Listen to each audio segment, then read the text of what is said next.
کچھ لوگ ہیں وہ کہتے ہیں نا کہ اگر کوئی شخص آسمان کی طرف منہ کر کے تھوکے تو اس کا تھوک سیدھا واپس اس کے منہ پہ آئے گا۔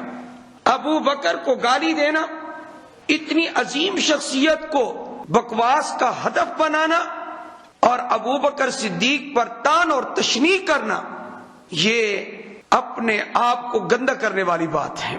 یہ یاد رکھیں، سیدنا ابو بکر صدیق کو اللہ نے وہ مقام دیا ہے کہ پوری کائنات مل کر ان کے اس مقام کو کم کرنا چاہے تب بھی کم نہیں ہوگا۔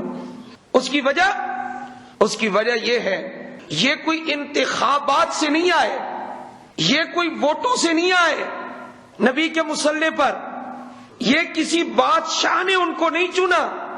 حضرت ابو بکر صدیق انتخاب ہے، اور کن کا انتخاب ہے؟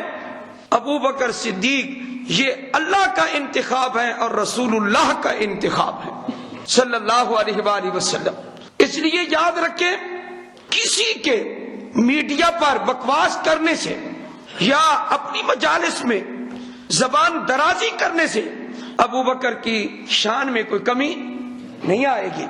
جو کہتا ہے وہ اپنا ہی منہ کالا کر رہا ہے اور اس پر پڑ رہی ہے، لعنت پڑ رہی ہے۔ آپ علیہ الصلوۃ والسلام نے ارشاد فرمایا، اذا رأيتم الذين يسبون اصحابي فقولوا لعنت اللہ علی شرکم، جب تم ایسے لوگوں کو دیکھو کہ جو میرے اصحاب کو گالی دے رہے ہیں، تم ان کو یہ کہہ دو لعنت اللہ علی شرکم، تمہارے اس شر پر، اس برائی پر خدا کی لعنت ہو۔ یہ اللہ کے نبی نے ہمیں حکم دیا ہے، ایسے لوگوں پر لعنت کرنا یہ اللہ کے نبی نے ہمیں حکم دیا ہے۔